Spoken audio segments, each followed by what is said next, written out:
The bitter wind whipped across the Colorado plains, bringing with it the first stinging pellets of a November storm as Olivia Harrington clutched her swollen belly and staggered forward, each step more desperate than the last.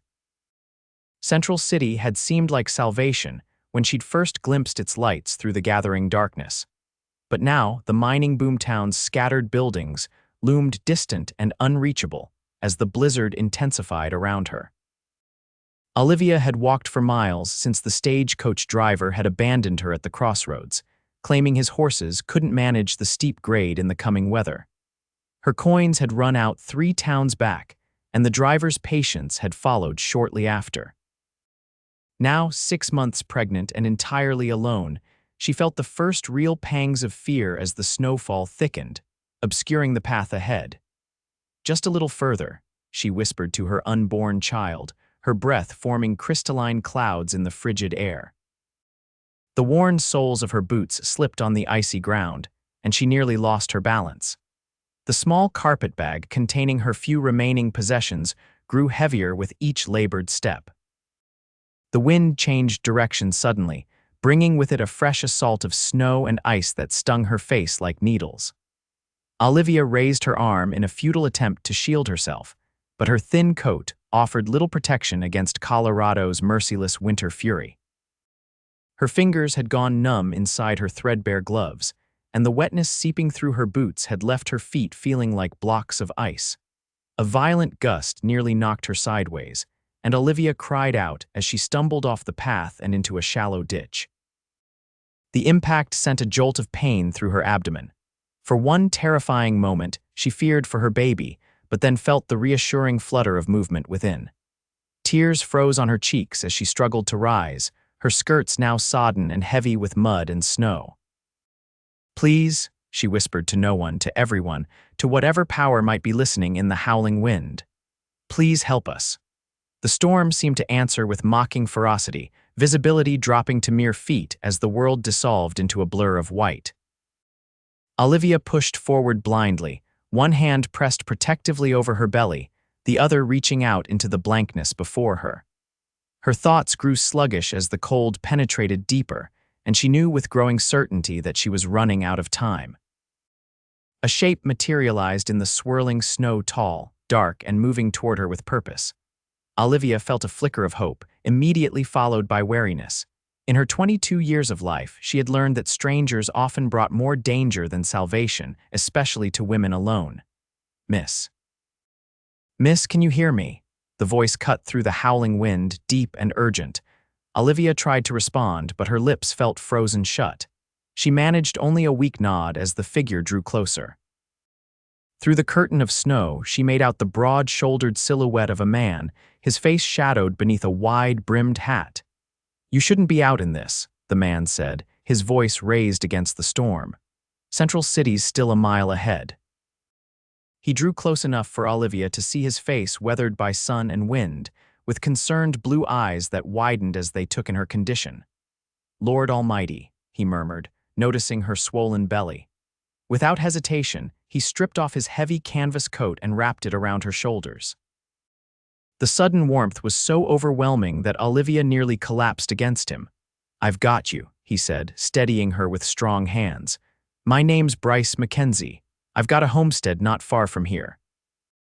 Olivia tried to speak, to thank him or perhaps to protest, she wasn't sure which, but her body had reached its limit. The world tilted sideways as her legs gave way beneath her. With surprising gentleness for his size, Bryce caught her before she hit the ground. The last thing Olivia registered was being lifted into arms strong as iron, and the strange, wild comfort of being pressed against his chest as he murmured, "Stay with me now. Just stay." Then darkness closed around her like a merciful blanket, shutting out the cold and the fear, if only for a moment. When Olivia next opened her eyes, she found herself lying on a rough-hewn bed beneath a mound of quilts. A fire crackled nearby, casting dancing shadows on log walls.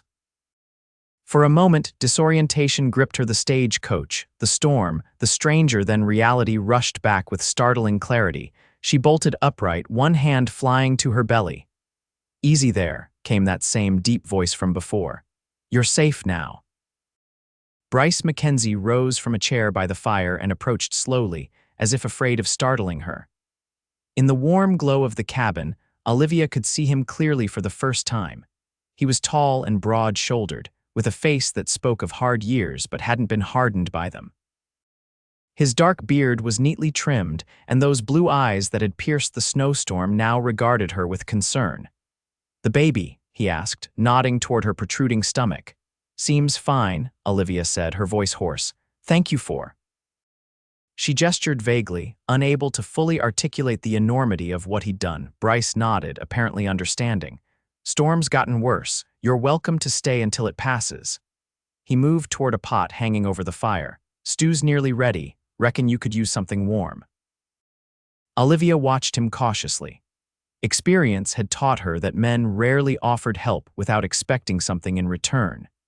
Yet there was nothing in his manner that suggested ulterior motives, just the straightforward practicality of someone accustomed to the harsh realities of frontier life. "I don't wish to impose," she said, though the thought of venturing back into the blizzard made her shudder. "I was headed to Central City. I have prospects there." A flicker of something doubt perhaps crossed Bryce's face, but he simply nodded. "Central City's grown since the gold strikes, but it's still no place for a woman alone, especially in your condition." He paused, ladling stew into a wooden bowl. "Pardon my forwardness, but where's your husband?" The question, though expected, still stung. Olivia's hand unconsciously twisted the empty space on her finger where a wedding band should have been. "Dead," she said flatly, the lie coming easily after so many repetitions. "Mining accident back east." Bryce handed her the bowl without comment, though something in his eyes suggested he'd caught the hesitation in her voice. "I'm sorry for your loss," he said simply, retreating to give her space. The stew was hearty venison with wild onions and potatoes, and Olivia realized she was ravenous. She ate quickly, feeling strength return to her limbs with each bite. "This is good," she said, breaking the silence. "I haven't eaten since yesterday." Bryce frowned at this but kept his thoughts to himself, merely refilling her bowl when she finished. After her second helping, Olivia felt the exhaustion of the day weighing on her again. Her eyelids grew heavy and she stifled a yawn. "You should rest," Bryce said, noticing her fatigue. "You can have the bed, I'll take the floor by the fire." "I couldn't possibly." "You can and you will," he said firmly, though not unkindly. "You're carrying a child. I'm just carrying my own stubbornness." The unexpected humor caught Olivia by surprise, drawing a genuine smile from her for the first time in months. "Thank you, Mr. Mackenzie." "Bryce," he corrected, gathering spare blankets from a trunk. "Out here, formalities seem foolish when we're waiting out a blizzard together." "Olivia," she offered in return. "Olivia Harrington." He nodded in acknowledgement, spreading blankets near the hearth. "Sleep well, Miss Harrington. We'll figure things out come morning." Despite her wariness, Olivia found herself relaxing into the unexpected comfort of the bed. Through half-closed eyes, she watched Bryce bank the fire for the night, his movements efficient and practiced. There was something reassuring about his presence, something solid and dependable in a world that had proven anything. But, as sleep claimed her, Olivia wondered at the strange twist of fate that had led her here. She had left Pennsylvania with such different expectations, following desperate hope and hollow promises. Now, stranded in a stranger's cabin on the Colorado frontier, she felt safer than she had in months. Morning arrived with blinding brilliance as sunlight reflected off fresh fallen snow and streamed through the cabin's small windows. Olivia woke to the smell of coffee and the quiet sounds of movement. For a moment, she lay perfectly still, orienting herself to her surroundings. Bryce stood by the stove, his back to her as he tended something in a cast iron skillet. He'd already been outside. His boots by the door were caked with fresh snow, and his coat hung steaming slightly by the fire. "Storm's past," he said without turning, somehow sensing she was awake. Left nearly 2 feet of snow behind it, though. Olivia pushed herself up, wincing at the stiffness in her body. "Is the road to town passable?" Now Bryce did turn, a shadow of concern crossing his features. "Not for a few days, I'd wager. Snow's too deep for safe travel, especially in your condition." The prospect of being stranded should have alarmed her, but Olivia felt only a strange relief. A few more days of safety before facing whatever awaited her in Central City. "I hope I won't be a burden," she said, swinging her legs over the side of the bed. Bryce shook his head. "No burden, been on my own too long anyway." He slid a plate of cornbread and eggs onto the table. "Breakfast is ready when you are." Over the simple meal, Olivia found herself studying her unlikely host. In daylight, she could see the weathering of sun and wind on his face more clearly, putting him somewhere in his early 30s. His hands were calloused and strong working hands, yet they handled his utensils with surprising delicacy. "You live out here alone?" she asked, curiosity overcoming her usual reticence. Bryce nodded. 5 years now. "Came west after the war with not much more than the clothes on my back and some nightmares I couldn't shake." He glanced around the cabin. "Built this place log by log. It's not much, but it's mine." "It's lovely," Olivia said, and meant it.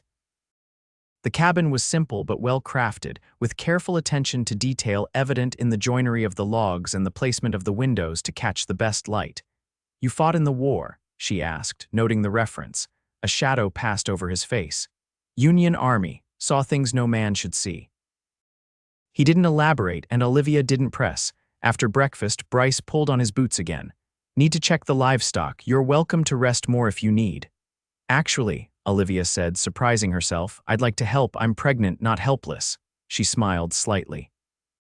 "And I've been cooped up in stagecoaches for weeks. Fresh air would be welcome." Bryce looked uncertain but nodded. "There's an extra pair of boots by the door might fit you, and take my heavy coat, yours is still drying." Bundled against the cold, Olivia followed Bryce outside into a world transformed by snow. The morning sun turned the landscape into a dazzling expanse of white, broken only by the dark shapes of pine trees and the path Bryce had already shoveled to the barn. The cold air filled her lungs, sharp and clean, as they crunched through the snow. Bryce walked slightly ahead, occasionally turning to make sure she was managing all right. His attentiveness touched her. It had been so long since anyone had shown concern for her comfort. The barn was a sturdy structure, nearly as well built as the cabin. Inside, the air was warmer, filled with the earthy smells of hay and animals. 4 horses nickered in greeting from their stalls, and a small herd of goats crowded against a fence in curiosity. "This is quite an operation for one man," Olivia observed. Bryce shrugged. "Started smaller. Each year I add a bit more." He handed her a bucket of grain. "If you're set on helping, the goats are friendly enough. Just pour this in their trough there." Olivia took the bucket, enjoying the simple task as the goats gathered around, bleating excitedly. She laughed as one particularly bold kid butted gently against her legs. "They like you," Bryce commented, pausing in his work of forking fresh hay into the horse stalls. "Animals are often better judges of character than people," Olivia replied, scratching the kid behind its ears. Bryce studied her for a moment. "Can't argue with that." They worked together in companionable silence, falling into an easy rhythm. Olivia found herself relaxing in a way she hadn't for months. There was something therapeutic in the simple physical tasks, in being useful again rather than merely a burden or an object of pity. Later, as they walked back to the cabin, Bryce cleared his throat awkwardly. "If you don't mind my asking, what's waiting for you in Central City? Relatives?" Olivia hesitated, debating how much to reveal. "Not exactly. I have a letter of introduction to a woman who runs a boarding house there. She's supposed to have connections, possible work for women in my situation." "I see," Bryce said, though his tone suggested he understood more than Olivia had said. "Central City's grown wild with the mining. Not all work offered to women is respectable. I'm aware," Olivia said stiffly, "but I have skills. I was a teacher back in Pennsylvania. And I'm willing to work hard." Bryce nodded. "Didn't mean to offend, just—" He trailed off, then tried again. "If this arrangement doesn't suit when you reach town, my offer of shelter stands. No strings attached." The sincerity in his voice caught Olivia off guard. She'd grown accustomed to doubting men's motives, to looking for the hidden catch in every offer of help. But something about Bryce Mackenzie's straightforward manner made her want to trust him, despite her better judgment. "Thank you," she said simply. "That's very kind."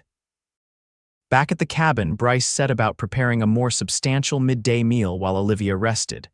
The morning's exertion, though welcome, had tired her more than she'd expected. "How far along are you?" Bryce asked as he worked, nodding toward her belly. 6 months, give or take," Olivia answered. "The baby should come in early February." Bryce's brow furrowed. "Winter's a hard time for new life out here." "I didn't exactly plan it this way," Olivia said, a hint of bitterness creeping into her voice. "No, I don't suppose you did," Bryce replied softly. After a moment, he added, "My mother was a midwife back in Missouri, taught me a fair bit about herbs and such, not that I've had cause to use much of that knowledge out here." Olivia raised an eyebrow, intrigued by this revelation. An unusual education for a son. "I was her only child and my father died young," Bryce shrugged. "She figured knowledge wasn't wasted no matter who held it." "A wise woman," Olivia commented. "She was." A brief sadness passed over his face. "Yellow fever took her right before the war. But she'd have liked you. She had no patience for pretense either." The casual compliment warmed Olivia in a way she hadn't expected. "Tell me about your place here," she said, changing the subject. "How did you come to settle in this particular spot?" As Bryce spoke about his journey west, his voice took on an animated quality that transformed him. He described working on cattle drives in Texas, prospecting briefly, and unsuccessfully, in the mountains, and finally finding this valley with its clear stream and sheltered aspect. There was pride in his voice as he detailed the building of the cabin, the gradual expansion of his small ranch, and his plans for the future. "I've been adding rooms," he said, gesturing toward a newly constructed addition. "Had some notion of maybe taking a wife someday, having a family." He looked slightly embarrassed at the admission. "Seems foolish now, but a man gets to thinking about legacy when he's alone too long." "It's not foolish," Olivia said softly. "We all want to build something lasting." Their eyes met across the table, and something unspoken passed between them, a recognition of shared loneliness, perhaps, or simply understanding. The moment was broken by a sharp kick from the baby that made Olivia gasp in surprise. "Everything all right?" Bryce asked, instantly concerned. Olivia smiled. "Just a very active child, would you?" She hesitated, then offered, "Would you like to feel? The baby's kicking quite strongly." Bryce looked startled by the invitation, but after a moment's hesitation, he moved to her side and knelt beside her chair. Carefully, almost reverently, he placed his large hand against the curve of her belly where she indicated. For a moment, nothing happened, and Bryce started to withdraw his hand. Then came a decisive thump against his palm, and his face transformed with wonder. "Well, I'll be," he breathed. "That's something, isn't it? A whole new person in there." The naked amazement in his expression touched something deep in Olivia. She'd been so focused on the difficulties of her situation, the shame and uncertainty, that she'd almost forgotten the miracle of it. "Yes," she whispered, her own hand joining his for a moment. "It is something." That evening, as snow began to fall again outside, Bryce and Olivia sat before the fire sharing stories. Olivia found herself speaking more freely than she had in months, describing her childhood in Pennsylvania, her brief career as a schoolteacher, and her love of books, carefully omitting the events that had led to her current circumstances. Bryce, in turn, told her about his time in the Union Army, the friends he'd lost, and his decision to head west rather than return to a Missouri that no longer felt like home. There was a quiet dignity in the way he spoke of hardship without complaint, acknowledging pain without dwelling on it. "Sometimes I think the land itself has healing in it," he said, gazing into the fire. "When I first came here, I couldn't sleep through the night, too many ghosts. But there's something about working the soil, watching things grow, that puts the world in perspective." "I've never thought of it that way," Olivia admitted, "but I felt it today, a kind of peace in the simple work." Bryce smiled. "That's it exactly." He hesitated, then added, "You'd make a good rancher's wife, Olivia Harrington. You've got the right spirit for it." The comment, though clearly meant as a compliment, sent a wave of complicated emotions through Olivia. Once, such a life might have been her dream: a home, a husband who respected her, honest work. Now, with her reputation in tatters and an illegitimate child on the way, such dreams seemed hopelessly out of reach. "Thank you," she said softly, "but I'm afraid those days are behind me now." Bryce looked like he wanted to say more but thought better of it. Instead, he rose and added another log to the fire. "We should turn in. Storms picking up again might be snowed in for another day or two." As Olivia lay in bed that night, listening to the wind howl around the cabin's sturdy walls, she found herself thinking about Bryce Mackenzie with an intensity that surprised her. There was something about his quiet strength, his lack of pretense, that drew her to him despite her determination to guard her heart. In just 2 days, he had shown her more genuine kindness than she'd experienced in a lifetime from most men. And though she told herself it was merely gratitude she felt, some deeper truth whispered otherwise in the darkness. The next morning brought another foot of snow, and the realization that they would indeed be confined to the cabin and its immediate surroundings for at least another day. After breakfast, Bryce disappeared into the barn for several hours, returning with an armload of wood and a small, carved wooden object that he quickly tucked away when he saw Olivia watching.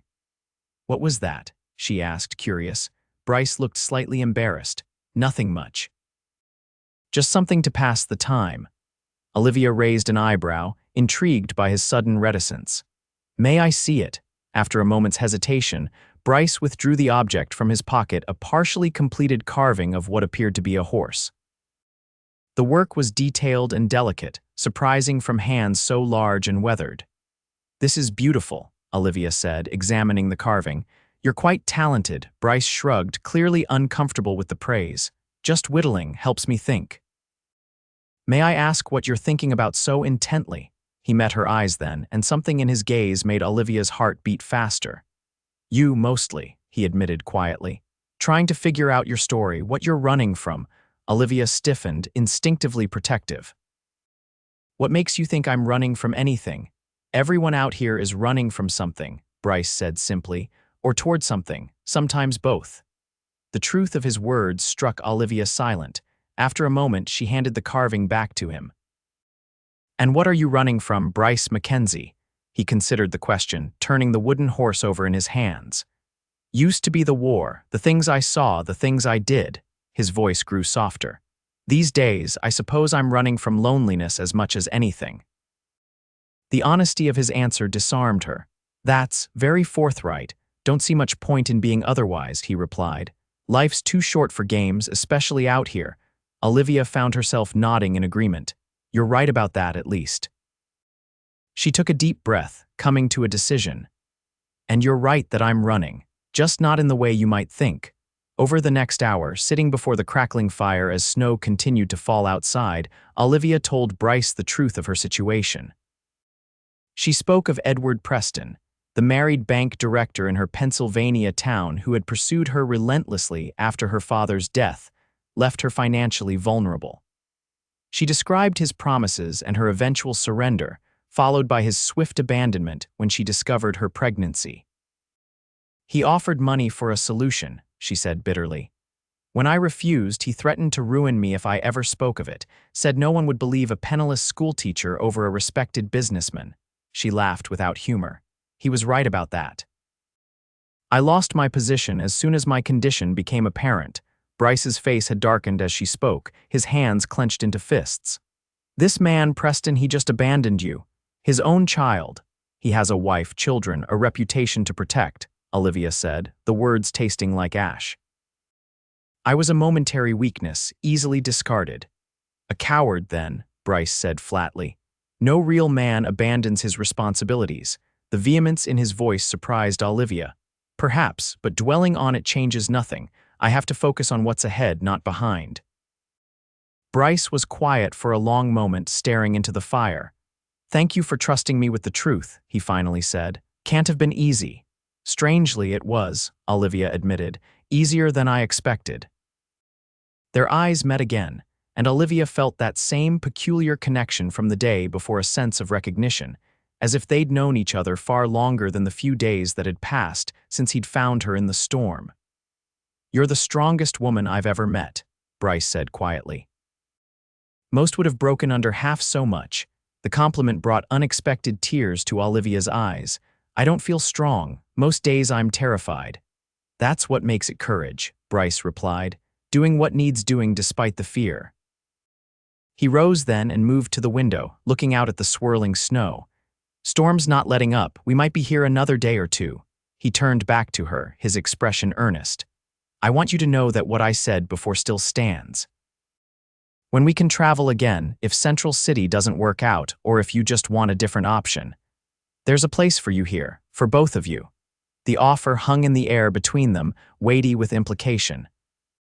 Olivia studied him, looking for any sign of deception or ulterior motive, but found only sincerity in his steady gaze. You barely know me, she said carefully. I know enough, Bryce replied. I know you're brave and proud and determined. I know you love your child enough to face the wilderness alone rather than take the easier path. He paused. And I know that, in just 3 days, this cabin feels more like a home with you in it than it has in 5 years. The raw honesty of his words left Olivia speechless. She'd grown so accustomed to men's lies that truth felt almost foreign to her ears. I'm not asking for promises, Bryce continued when she didn't respond, just asking you to consider it, a partnership, a fresh start for both of us. A marriage of convenience, Olivia said, testing the idea. Bryce shook his head slowly. No, nothing convenient about marriage from what I've seen, just 2 people choosing each other day after day through whatever comes. His gaze was steady. I'm offering a choice, Olivia, nothing more, nothing less. The simplicity of it, the absence of pretty words or grand gestures touched Olivia deeply.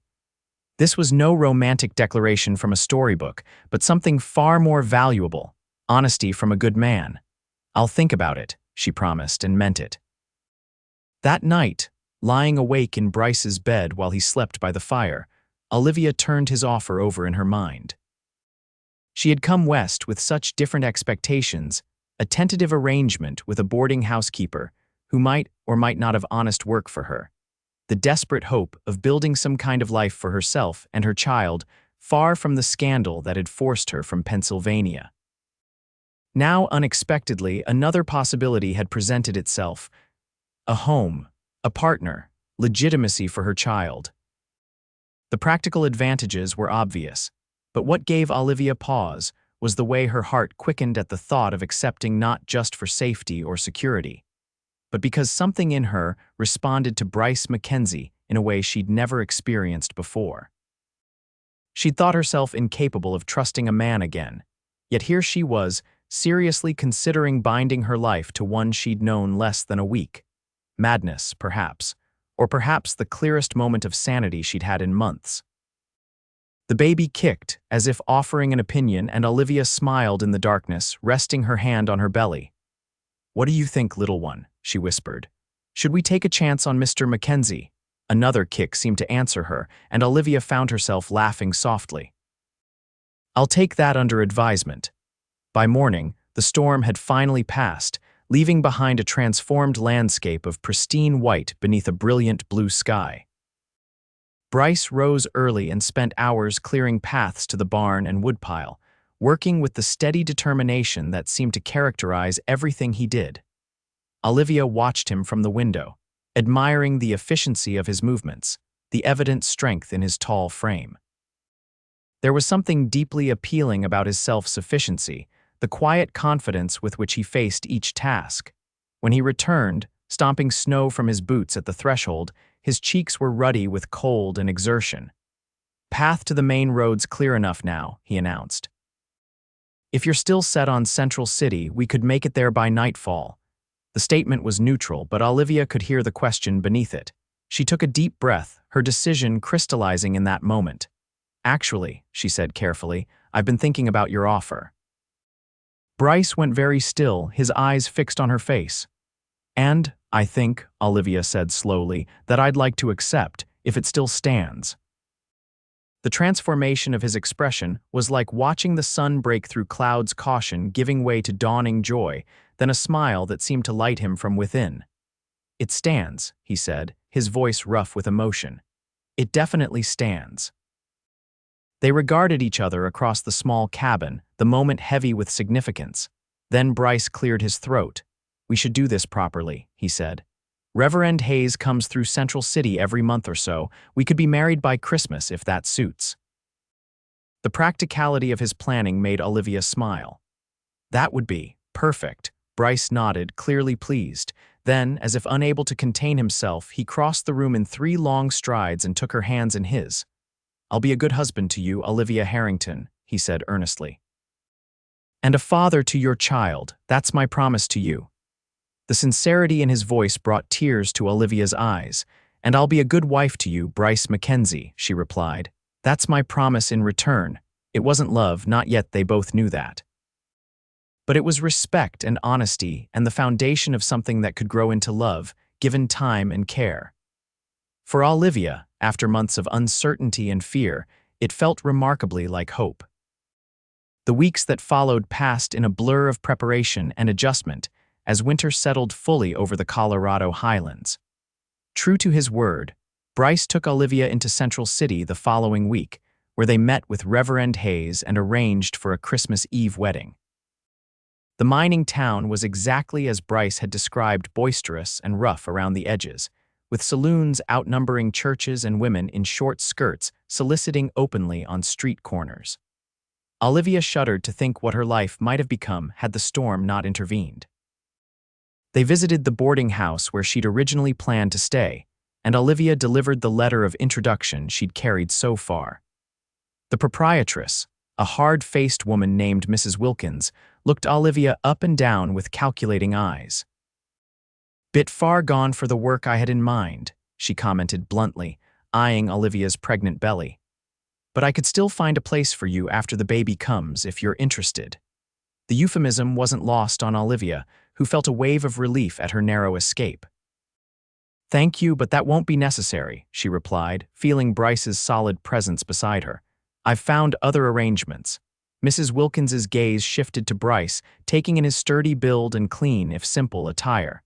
"I see you have," she said with a knowing smirk. "Well, good luck to you both." Outside, Bryce took Olivia's hand, a gesture that was becoming pleasantly familiar. "You all right?" "More than all right," Olivia assured him. "I just realized how fortunate I was to have been caught in that storm." Bryce smiled. "Reckon we both were." They spent the day acquiring supplies and a few necessities, for Olivia fabric for new clothing, proper winter boots, and, at Bryce's insistence, a simple gold band from the assayer's office that doubled as a jeweler. "Shouldn't wear it till after the ceremony," he said as he carefully tucked the ring into his pocket, "but I wanted you to have it, something permanent." The thoughtfulness of the gesture touched Olivia deeply. No one had given her jewelry before, certainly not Edward Preston, who had been careful never to leave tangible evidence of their connection. As they prepared to return to the homestead, loaded with supplies, they encountered a weathered old prospector who greeted Bryce with enthusiastic familiarity. "Mackenzie, didn't expect to see you in town till spring thaw." The old man's roomy eyes fixed on Olivia with undisguised curiosity. "And who might this lovely lady be?" "Jeb, this is Miss Olivia Harrington," Bryce said, a note of pride in his voice. "My fiancée." The word sent an unexpected thrill through Olivia. Fiancé. The old prospector's bushy eyebrows shot up in surprise. "Well, I'll be damned, begging your pardon, miss. Never thought I'd see the day Bryce Mackenzie took a bride." He pumped Olivia's hand enthusiastically. "You're getting a good man, miss. Salt of the earth, this one." "I know," Olivia said, smiling up at Bryce, who looked endearingly embarrassed by the praise. Back at the homestead, they settled into a rhythm of shared work and careful courtship. Bryce taught Olivia about the daily operation of the ranch, the care of the livestock, the preservation of food for winter, the endless small tasks that kept their isolated homestead functioning. Olivia, in turn, brought order and comfort to the cabin, transforming the simple space with feminine touches that made it truly feel like a home. In the evenings, they sat before the fire talking long into the night, learning each other's histories, hopes, and habits. Bryce spoke of his dreams for the ranch, expanding the herd, perhaps adding crops when he could afford to clear and irrigate more land. Olivia shared her love of literature and education, her hope of someday teaching again, perhaps even starting a small school for the scattered children of nearby homesteads. They were careful with each other, mindful of boundaries even as those boundaries gradually softened. Bryce never pressed for more intimacy than Olivia was ready to give, though the attraction between them grew more evident with each passing day. There were moments when their hands would touch over a shared task, or their eyes would meet across the table, and Olivia would feel a warmth that had nothing to do with the fire crackling in the hearth. As Christmas approached, bringing with it their wedding day, Olivia found herself thinking often of the strange path that had led her here. 6 months ago, she had been a disgraced schoolteacher fleeing whispers and condemnation. Now she stood on the threshold of a new life with a man whose quiet strength and innate decency had begun to heal wounds she'd thought would never close. The night before their wedding, after a simple supper, Bryce presented Olivia with a small wooden box he'd clearly made himself, the joints perfectly fitted and the surface polished to a soft gleam. "I have something for you," he said, suddenly shy. "An early Christmas gift, I suppose." Curious, Olivia opened the box to find the carved horse she'd admired weeks before, now completed and joined by a delicately carved foal standing close beside it. "Oh, Bryce," she breathed, lifting the carvings carefully. "They're beautiful." "Thought they might be a good symbol," he said, watching her reaction. The two of them starting out together, building something new. Tears pricked Olivia's eyes at the thoughtfulness of the gift. "It's perfect, thank you." Emboldened by her response, Bryce reached across the table and took her hand in his. "There's something else I want to say before tomorrow." His voice was earnest, his blue eyes serious in the lamplight. "I know this isn't how either of us imagined finding a spouse. I know there's been haste and practicality in our arrangements." He paused, seeming to gather his thoughts. "But I want you to know that I care for you, Olivia, more than I expected to and in ways I'm still figuring out. This isn't just convenience for me anymore, hasn't been for a while now." The confession, delivered with such straightforward honesty, made Olivia's heart swell. "It isn't just convenience for me either," she admitted softly. "I've come to care for you too, Bryce, very much." His hand tightened around hers. "Then we're starting from a good place tomorrow." "Yes," Olivia agreed, feeling a warmth that seemed to fill her entire being. "I believe we are." Christmas Eve dawned clear and cold, the kind of crisp winter day that made the mountains seem to gleam against the deep blue Colorado sky. Bryce had risen early to tend the animals and prepare the wagon for their journey into Central City, giving Olivia privacy to dress for the occasion. She had worked secretly on her wedding dress over the past weeks, using fabric purchased in town and sewing by lamplight after Bryce had gone to bed. The result was simple but elegant, a dove-gray wool with delicate embroidery at the collar and cuffs that cleverly accommodated her growing belly.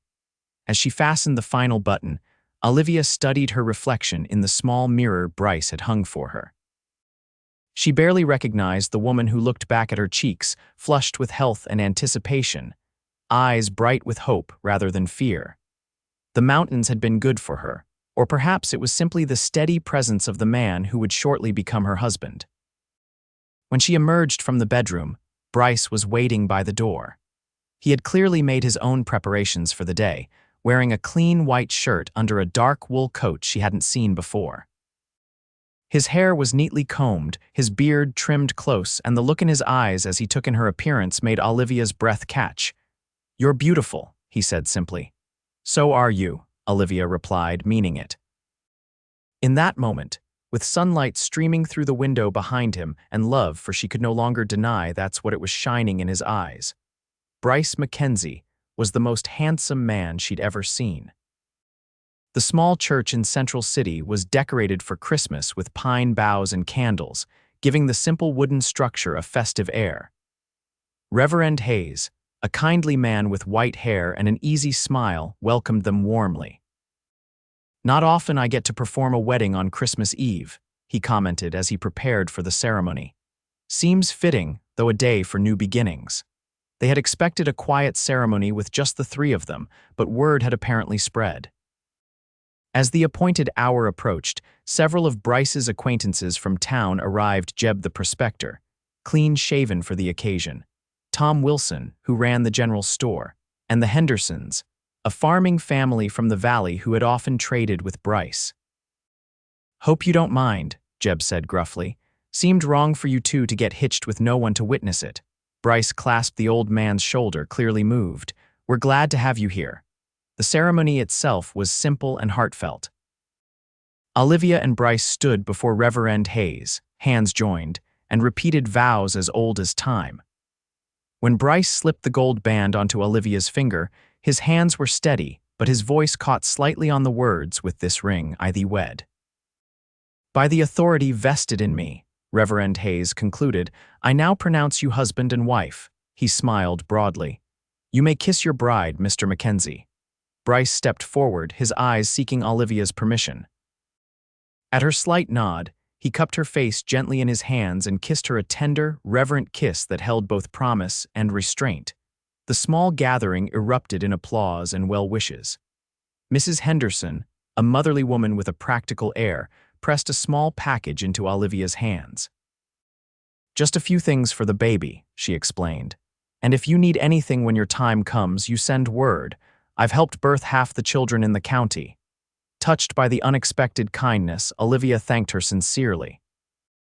The impromptu celebration continued at the town's respectable hotel, where Tom Wilson had arranged a special dinner in honor of the occasion. There was roasted venison and potatoes, fresh bread from the hotel's kitchen, and a small cake topped with sugared berries that the cook had prepared when he heard about the Christmas Eve wedding. As they ate and drank and shared stories, Olivia found herself observing Bryce in this new context, seeing how he was respected by these people. How his quiet dignity and fairness had earned him a place in this community despite his preference for solitude. The realization deepened her growing certainty that she had made the right choice. By the time they left Central City, the short winter day was already fading toward dusk. Stars were beginning to appear in the eastern sky as Bryce helped Olivia into the wagon and wrapped a thick buffalo robe around them both for the journey home. Home. The word resonated in Olivia's mind with new meaning as they traveled the snow-packed road, the horse's breath clouding in the cold air. Not just a shelter or a temporary refuge, but a true home, one they would build together. "Are you warm enough?" Bryce asked, his arm secure around her shoulders. Olivia nodded, leaning into his solid warmth. Perfect. They rode in comfortable silence for a while, each absorbed in private thoughts. Then Bryce spoke, his deep voice thoughtful in the gathering darkness. "I've been thinking about names. For the baby." He glanced at her, gauging her reaction. "If you'd like my input, that is." The tentative offer touched Olivia deeply. "I would very much. If it's a boy, maybe Thomas, after my father," Bryce suggested. "And if it's a girl, perhaps Elizabeth. It was my mother's name." "Thomas or Elizabeth," Olivia repeated, tasting the names. "I like them both." She placed her hand over his where it rested on the reins. "Thank you for wanting to give your family names to my child." "Our child now," Bryce corrected gently. "If you'll allow it." Olivia felt tears prick her eyes at the simple statement and the world of meaning behind it. "I would be honored." They reached the homestead just as full darkness settled over the valley. Bryce helped Olivia down from the wagon, but instead of letting her walk to the house, he surprised her by scooping her into his arms. "What are you doing?" She laughed, instinctively wrapping her arms around his neck. "Carrying my wife over the threshold," Bryce replied with a grin. "It's tradition, isn't it?" The casual strength with which he carried her, pregnant belly and all, sent a pleasant shiver through Olivia. For the first time, she allowed herself to fully acknowledge the physical attraction she felt toward him, the way his nearness affected her breathing, the heat that spread through her at his touch. Inside, the cabin was dark and cold after their absence all day. Bryce set Olivia down carefully and moved to light the lamps and stoke the banked fire back to life. Soon, golden light filled the space and warmth began to return. "Welcome home, Mrs. Mackenzie," Bryce said, the new name filling Olivia with unexpected joy. "Home," she repeated softly, removing her coat and gloves. "It feels right to call it that now." They moved around each other with growing ease as they settled in for the evening, Bryce tending the fire and checking that all was secure for the night. Olivia unpacking the gifts they'd received and preparing a light supper from the provisions they'd brought from town. As they ate, A new awareness hummed between them, the recognition that this night was different from those that had come before. No longer merely two people sharing space out of necessity, they were now husband and wife, with all the intimacy that relationship implied. When the meal was finished and the dishes cleared away, Bryce cleared his throat awkwardly. I made some changes to the sleeping arrangements while you were sewing your dress. He gestured toward the bedroom door. Thought you might like to see. Curious, Olivia followed him into the room that had been hers alone since her arrival. She gasped softly at the transformation. The single bed had been replaced by a larger one, clearly handcrafted with care. A new quilt covered it, one Olivia recognized as the work of Mrs. Henderson, with its distinctive star pattern. Most touching of all was the small cradle positioned near the bed, its wood polished to a soft glow. "You made this," Olivia said, running her fingers along the cradle's curved edge. Bryce nodded, watching her reaction carefully. "Been working on it in the barn when you thought I was tending the animals. Wanted it to be a surprise. It's beautiful." Olivia turned to face him, overcome with emotion. "All of it is." They stood looking at each other in the soft lamplight, the moment heavy with possibility. Then Bryce stepped forward and gently took her hands in his. "I want you to know," he said quietly, "that I don't expect anything from you tonight, or any night until you're ready.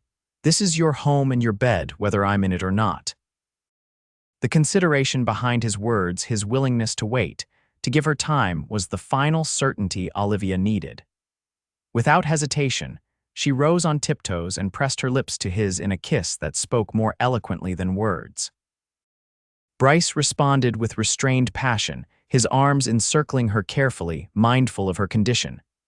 When they finally parted, his eyes were dark with desire, but still watching her face attentively for any sign of uncertainty. "I'm ready," Olivia whispered, answering his unspoken question. "I want to be your wife in every way." The words seemed to release something in Bryce. With gentle reverence, he kissed her again, more deeply this time, his hands coming up to cradle her face as if she were something infinitely precious. That night, Olivia discovered what true intimacy could be: not the hasty, shame-filled encounters she'd known with Edward Preston, but a slow, tender exploration built on mutual desire and deepening affection. Bryce was attentive to her comfort, careful of her pregnant body, and genuinely interested in her pleasure. In his arms, Olivia felt not used but cherished, not judged but celebrated. Afterward, lying together in the quiet darkness with Bryce's arm protective around her and her head resting on his chest, Olivia felt a profound sense of rightness. This was where she belonged, not just in this place, but with this man who had come to mean so much to her in so short a time. "I love you," she whispered, the words emerging with surprising ease. "I didn't expect to, not so soon, but I do." Bryce's arm tightened around her, and she felt him press a kiss to the top of her head. "I love you too, Olivia Mackenzie," he replied, his voice rough with emotion. "Have since the moment I found you in that storm, I think. Just took me a while to recognize it." They fell asleep wrapped in each other's arms, snow falling softly outside the cabin window and the future stretching before them, uncertain in its details, but secure in its foundation of mutual respect and growing love. The weeks following their Christmas Eve wedding settled into a pattern of domestic harmony that surprised them both with its naturalness. January brought heavy snows that often kept them homebound, but neither minded the enforced closeness. They used the time to deepen their knowledge of each other, sharing stories from their pasts, dreams for their future, and the countless small discoveries that transformed two separate lives into one shared existence. Olivia found herself falling more deeply in love with Bryce with each passing day. She loved his quiet strength, his unexpected humor, his absolute reliability. She loved the way he touched her, sometimes with passion, sometimes with simple affection, always with a respect that made her feel valued. Most of all, she loved watching him prepare for the baby's arrival with a mixture of nervous anticipation and determined practicality that spoke volumes about the kind of father he would be. As January gave way to February, Olivia's time grew near. Her body felt impossibly heavy, her movements slowed to a careful waddle that often made Bryce smile fondly. He took over more of the physical tasks around the homestead, ignoring Olivia's protests that she wasn't an invalid. "Humor me," he would say, kissing her forehead. "I like taking care of you." On the night of February 10th, Olivia woke to the first unmistakable contraction. For a moment she lay perfectly still, uncertain whether to wake Bryce. When the pain receded, she decided to wait, knowing that first labors often progressed slowly. By dawn, however, the contractions were coming regularly enough that there could be no doubt. When Bryce stirred beside her, Olivia squeezed his hand. "I think today's the day," she said, trying to keep her voice steady despite her nervousness. Bryce was instantly alert, his eyes wide with a combination of excitement and concern. "Are you sure? How do you feel? Should I ride for Mrs. Henderson?" Olivia couldn't help smiling at his rapid-fire questions. "Yes, I'm sure I feel ready, and yes, Mrs. Henderson would be a comfort, but there's time yet. The pains are still far apart." Bryce nodded, visibly gathering his composure. "Right, we've prepared for this. Everything's going to be fine." His calm confidence steadied Olivia's nerves. They had indeed prepared, gathering clean linens, boiling water for sterilizing, assembling the herbs Bryce remembered from his mother's midwifery practice.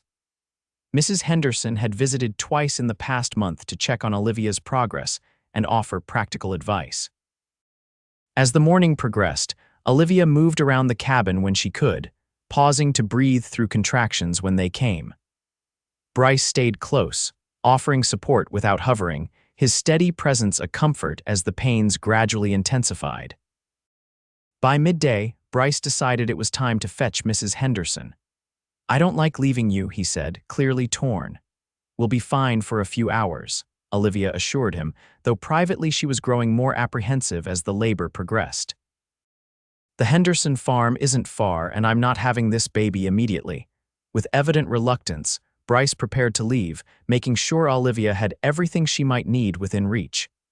"I'll be back as quickly as I can," he promised, kissing her firmly. After he left, Olivia continued her slow pacing, pausing to grip the back of a chair when contractions seized her. The pain was becoming more difficult to manage, coming in waves that left her breathless. She found herself talking to the baby, encouraging them both. "Not long now, little one," she murmured between contractions. "Soon we'll meet face to face." Outside, clouds gathered as the afternoon wore on, and Olivia found herself watching the window anxiously for signs of Bryce's return. A light snow began to fall, and she felt a flutter of worry. If the weather worsened, the trip to and from the Henderson farm could take longer than expected. As if in response to her thoughts, the next contraction was stronger than any before, driving Olivia to her knees with its intensity. When it passed, she made her way carefully to the bed, recognizing that the labor was progressing faster than she'd anticipated. "Just hold on," she whispered to the baby. "Wait for your papa to return."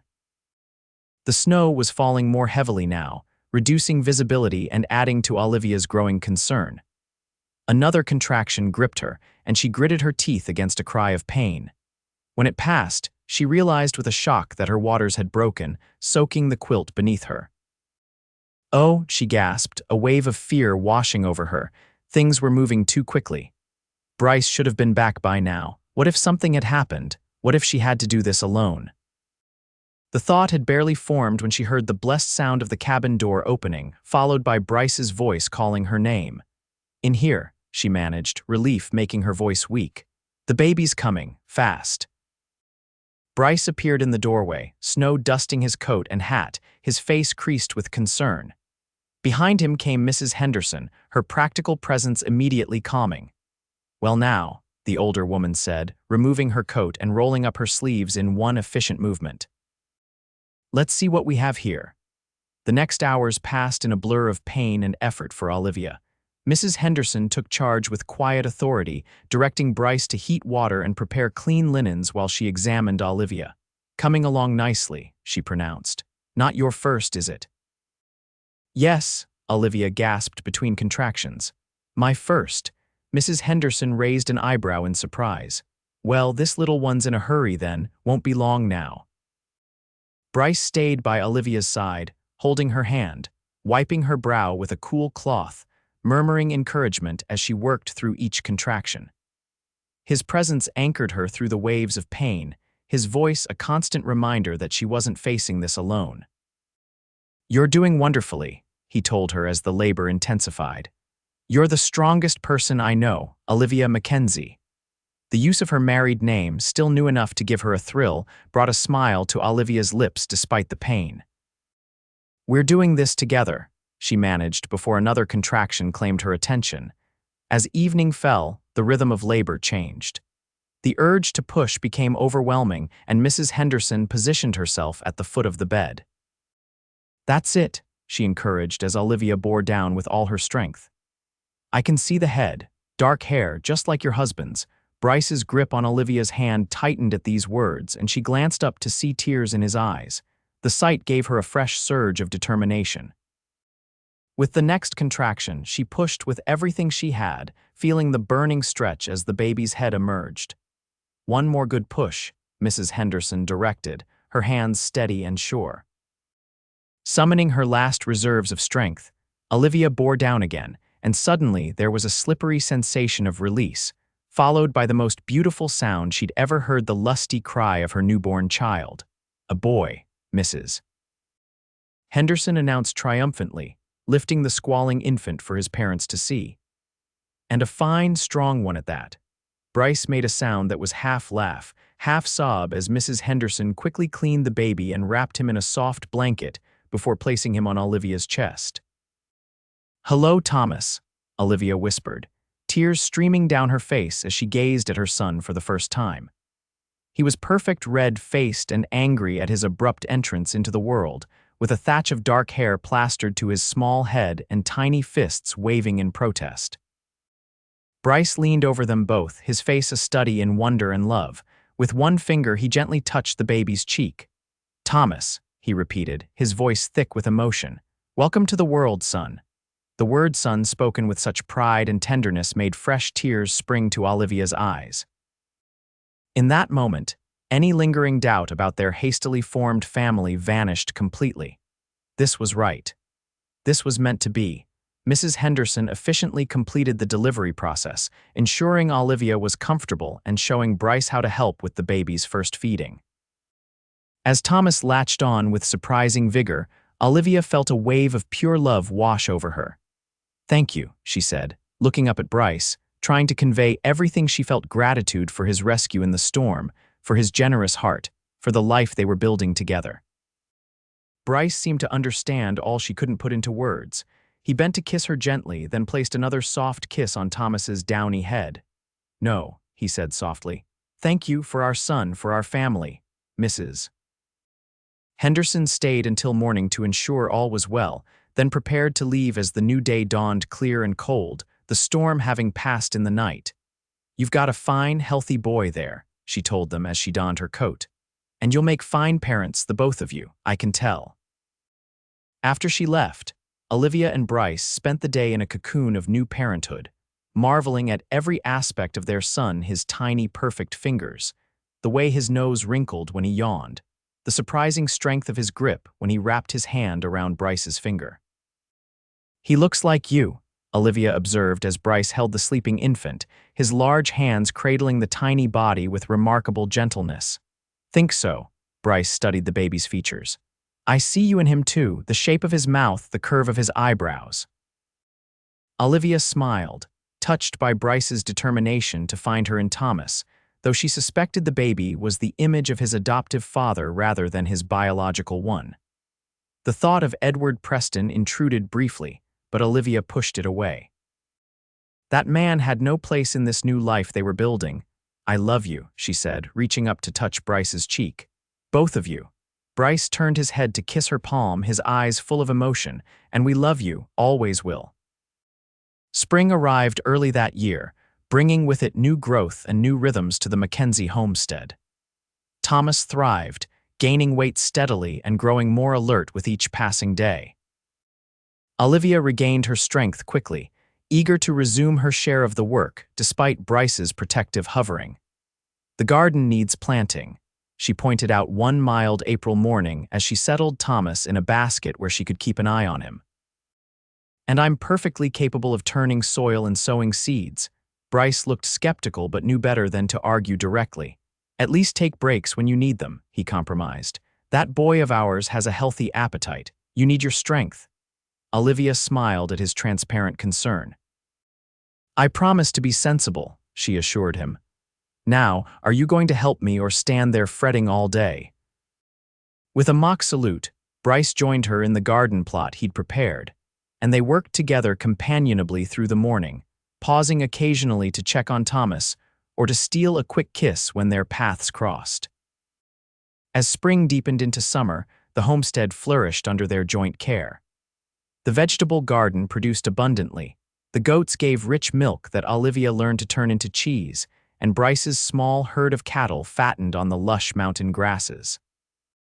Thomas grew too, transforming from a newborn into a chubby, cheerful infant with his father's blue eyes and an infectious laugh that delighted them both.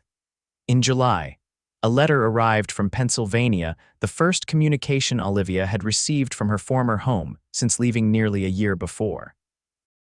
With trembling hands, she broke the seal, recognizing her friend Sarah's handwriting. What is it? Bryce asked, noting her expression as she read. News from home, Olivia said distractedly, scanning the closely written pages. Then she looked up, her eyes wide. Edward Preston is dead. Bryce's face darkened at the mention of the man who had abandoned Olivia when she needed him most. How? Heart failure, apparently, quite sudden. Olivia continued reading. Sarah says there was quite a scandal afterward. Several young women came forward with similar stories to mine. His wife left him just before he died, taking the children and half his fortune. Can't say I'm sorry to hear it, Bryce said honestly. Man like that deserves whatever comes to him. Olivia nodded slowly, surprised by her own lack of emotion at the news. There was a time when she had loved Edward Preston, or thought she had. Now she felt only a distant pity for the man and his wasted life. Are you all right? Bryce asked, studying her face. Yes, Olivia said, and meant it. It's strange it feels like news about someone I barely knew. Someone from another life entirely. She folded the letter and placed it in her apron pocket, then reached for Thomas, who was contentedly playing with a wooden rattle Bryce had carved for him. As she lifted her son, Olivia felt a surge of gratitude for the life she now had, so different from what she had expected, and infinitely better. That night, as they lay together in the quiet darkness after Thomas had finally settled to sleep, Olivia turned to Bryce with a question that had been forming in her mind all day. Do you ever regret it? She asked softly. Taking us in, marrying me, raising another man's child as your own. Bryce was silent for a long moment, and Olivia felt a flicker of anxiety. Then he propped himself up on one elbow, his face visible in the moonlight streaming through the window. I have regretted many things in my life, he said slowly. Decisions made in haste or anger. Words spoken that can't be taken back, actions that haunt me still. He reached out to touch her cheek. But loving you, making you my wife, being a father to Thomas, those are the best choices I've ever made.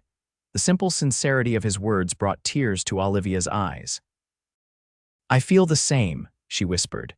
Sometimes I can hardly believe how fortunate I am that the worst moment of my life led me to the best. Bryce gathered her closer, his arms strong and secure around her.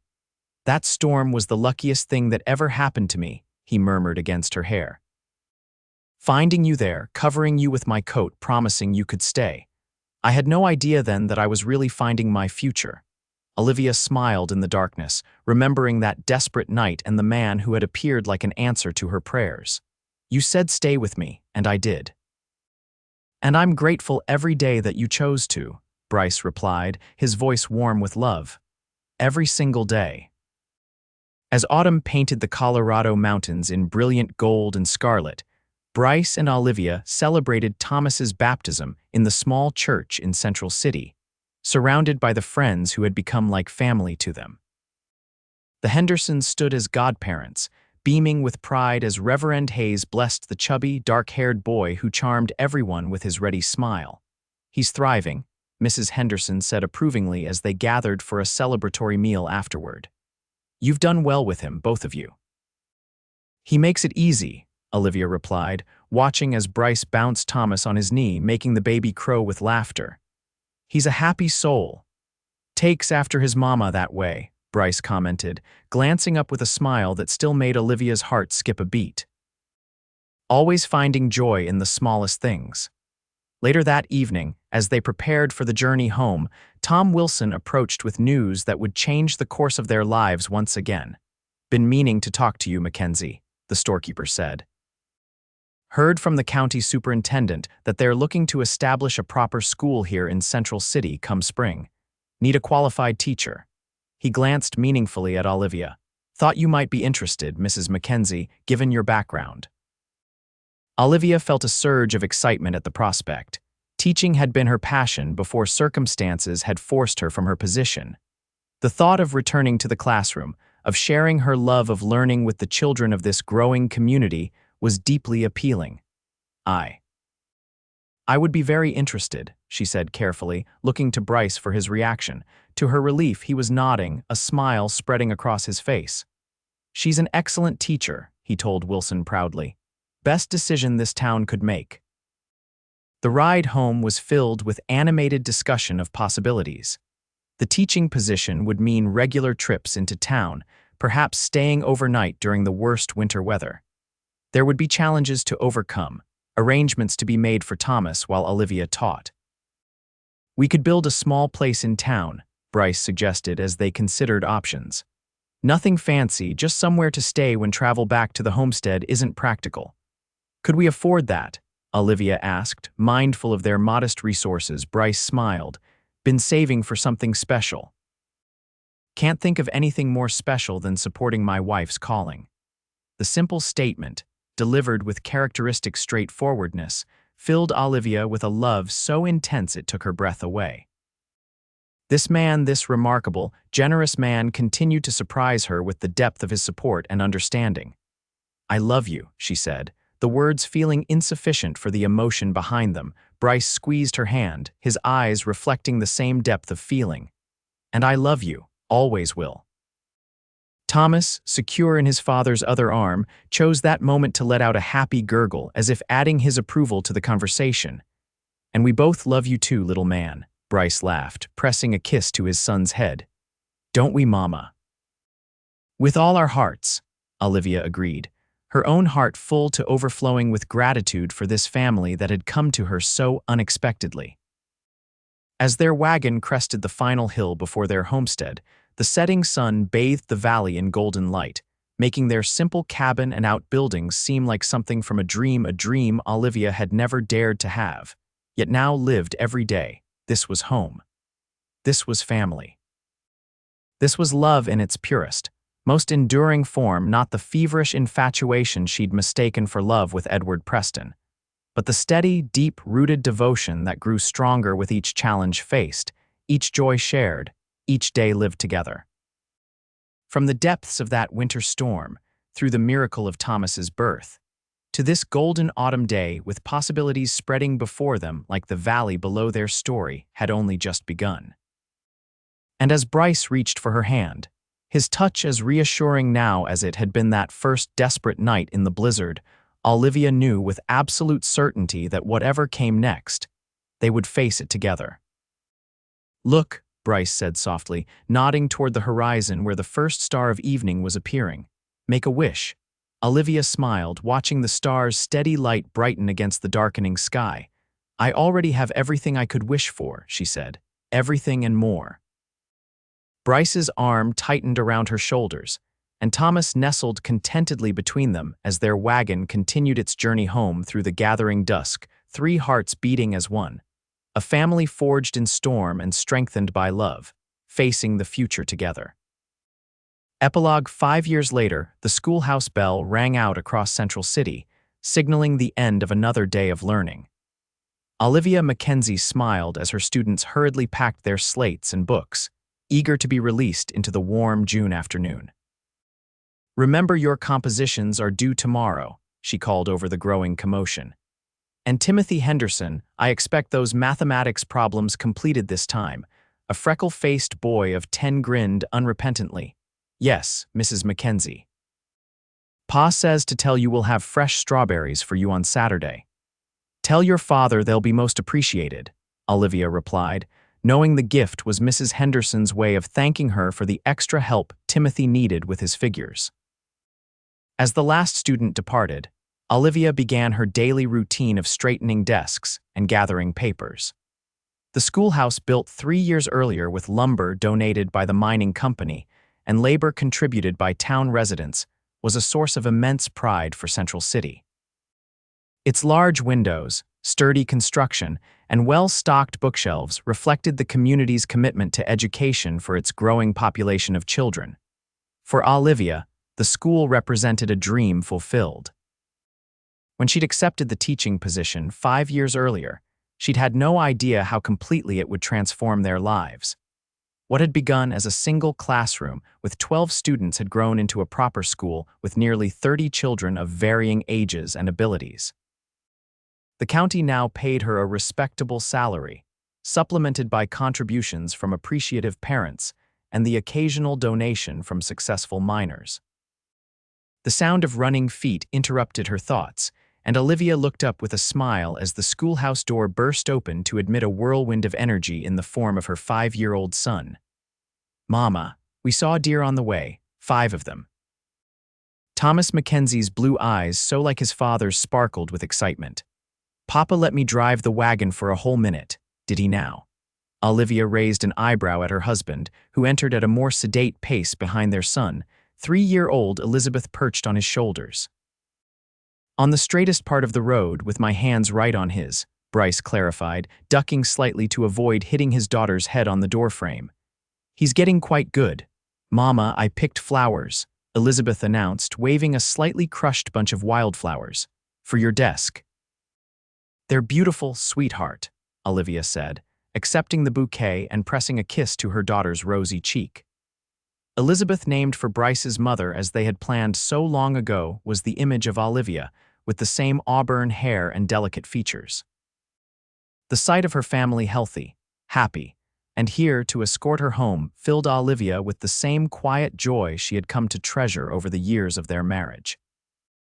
Though they still maintained the homestead in the valley, the small house Bryce had built in town had proved invaluable during the school year. They divided their time between the two homes, spending weekdays in town during the school term and retreating to the ranch on weekends and holidays. "How are the little scholars today?" Bryce asked, setting Elizabeth down and moving to help Olivia gather her things. "Restless," Olivia admitted with a laugh. "Summer's nearly here and they can feel it. I can hardly blame them, it's too beautiful to be indoors." "Then let's not waste another minute," Bryce suggested. "I thought we might picnic by the stream on our way home. The day's too fine to rush." The suggestion was enthusiastically endorsed by the children, and soon the Mackenzie family was settled on a grassy bank beside the clear mountain stream that ran near the road to their valley. Olivia spread out the simple meal she'd packed that morning: bread, cheese, dried fruit, and cookies that Thomas and Elizabeth had helped bake the previous evening. As they ate, Bryce shared news from his morning visits with various townspeople. The railroad was finally coming to Central City, bringing with it promises of easier travel and increased commerce. The mining operations were expanding, drawing more families to the area. There was talk of building a proper hospital next year. "And Jeb finally struck a decent vein," Bryce reported, referring to the elderly prospector who had been working the same claim for nearly a decade. "Nothing spectacular, but enough to keep him comfortable in his old age." "Good for him," Olivia said warmly. "He deserves some success after all his perseverance." After the meal, the children played at the water's edge under Bryce's watchful eye while Olivia leaned back against a sun-warmed rock, content to observe her family's happiness. Thomas, serious and responsible beyond his years, carefully showed his sister how to skip stones across the water's surface. Elizabeth, determined to match her brother in everything, concentrated fiercely on each attempt, her small face screwed up with effort. Bryce, ever patient, demonstrated the proper technique again and again, his pride in both children evident in every word and gesture. Watching him, Olivia felt the familiar swell of love that had only deepened with the passing years. "Penny for your thoughts," Bryce said, catching her gaze and moving to sit beside her while the children continued their play. "Just thinking how fortunate we are," Olivia replied, leaning into his solid warmth. "How different life might have been if you hadn't found me that night in the storm."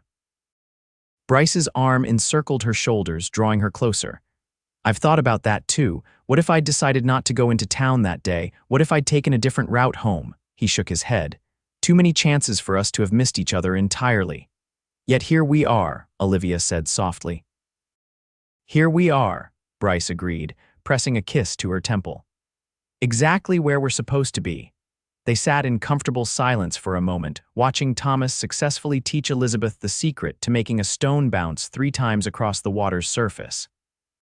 The little girl's delighted laughter echoed across the stream. "I have news," Olivia said finally, turning slightly to gauge Bryce's reaction. "Something I've been wanting to tell you." A flicker of concern crossed Bryce's face. "Everything all right?" Olivia smiled reassuringly. "More than all right. I saw Dr. Matthews yesterday while you were delivering that package to the assay office." She took a deep breath. "We're going to have another baby, Bryce, come winter." For a moment, Bryce stared at her, processing the news. Then his face lit with a joy so pure it made Olivia's heart swell. "Another baby," he repeated, his voice filled with wonder. "Our baby." The emphasis on the word "our" wasn't lost on Olivia. Though Bryce had raised Thomas as his own from birth, never once making a distinction between biological and adopted fatherhood, this child, like Elizabeth, would be a physical manifestation of their union. "Are you pleased?" Olivia asked, though his expression left little doubt. In answer, Bryce gathered her into his arms, kissing her with a tenderness that still had the power to make her knees weak after 6 years of marriage. "Please" doesn't begin to cover it, he said when they finally parted. Overjoyed, blessed, grateful. He placed a gentle hand on her still flat stomach. "Another little Mackenzie to love. Should we tell the children?" Olivia asked, glancing toward Thomas and Elizabeth, who were now constructing an elaborate dam of pebbles and twigs. Bryce considered for a moment. "Let's wait a bit. Have this joy to ourselves for a little while." His eyes crinkled with humor. "Besides, Elizabeth will have 1,000 questions we might not be ready to answer." Olivia laughed, acknowledging the truth of this. Their daughter's curiosity was boundless, her questions often startlingly direct. A few more weeks, then. As the sun began its descent toward the western peaks, they gathered their things and called the children from their play. The wagon journey to the Valley homestead was filled with Thomas's excited recounting of his school adventures, and Elizabeth's increasingly drowsy commentary on everything they passed. By the time they reached the ranch, the little girl was asleep against her father's chest, and even Thomas's endless energy was beginning to flag. Bryce carried Elizabeth to her bed, while Olivia helped Thomas with his nightly routine, listening to his prayers and tucking him in with a story and a kiss. "I love you, Mama," Thomas murmured sleepily as Olivia smoothed his dark hair from his forehead. "I love you too, my brave boy," she whispered. "Sleep well." Later, as twilight deepened into night, Olivia and Bryce sat together on the porch of their expanded cabin, watching the stars appear one by one in the clear mountain sky. The valley stretched before them, peaceful in the gathering darkness, the soft sounds of night creatures beginning their nocturnal chorus. "I've been thinking," Bryce said, his thumb tracing lazy circles on Olivia's hand where it rested in his. "With the new baby coming, we might need to consider some changes." Olivia turned to study his face in the fading light. "What kind of changes?" "Maybe spending more time here at the homestead, less in town," Bryce suggested. "The ranch is doing well enough now that I could afford to hire help." "You wouldn't need to teach full-time if you didn't want to." "I love teaching," Olivia said thoughtfully, "but I admit I've sometimes wished for more time with the children, especially when they're small." She considered the proposition. "Perhaps I could teach part-time." "There's that young woman from Denver who wrote inquiring about a position, Miss Collins. She seemed very qualified." Bryce nodded. "Could work. You could mentor her, share the load." He smiled. "I just want whatever makes you happiest, Liv." The familiar diminutive, used only in their most private moments, made Olivia smile. "You make me happiest," she said simply. "You and our children. Everything else is just details. Bryce's hand tightened around hers. "When I found you that night," he said quietly, "half frozen and desperate, I had no idea I was really finding my own salvation. You gave me purpose, Olivia, a reason to build something lasting. And you gave me safety when I needed it most," Olivia replied. "Then love when I'd given up hoping for it." They sat in companionable silence as full darkness settled over the valley and the first chill of evening crept into the air. Finally, Bryce stood and offered his hand to his wife. "Come to bed," he said softly. "It's getting cold out here." Olivia placed her hand in his, allowing him to pull her gently to her feet. "I'm never cold when I'm with you," she said, smiling up at him in the starlight. Bryce's answering smile was tender as he drew her into the circle of his arms. "And I promise you never will be," he murmured against her hair. "Not ever again." As they turned to enter their home, the home they had built together through love and perseverance, Olivia thought back to that desperate night 6 years earlier when a storm had nearly claimed her life, and instead had given her everything she'd ever truly wanted. She remembered the fear, the pain, the uncertainty. And then the miracle of Bryce Mackenzie appearing through the swirling snow, covering her with his coat, promising her shelter. "Stay," he had said that night, and she had. It was the best decision she had ever made.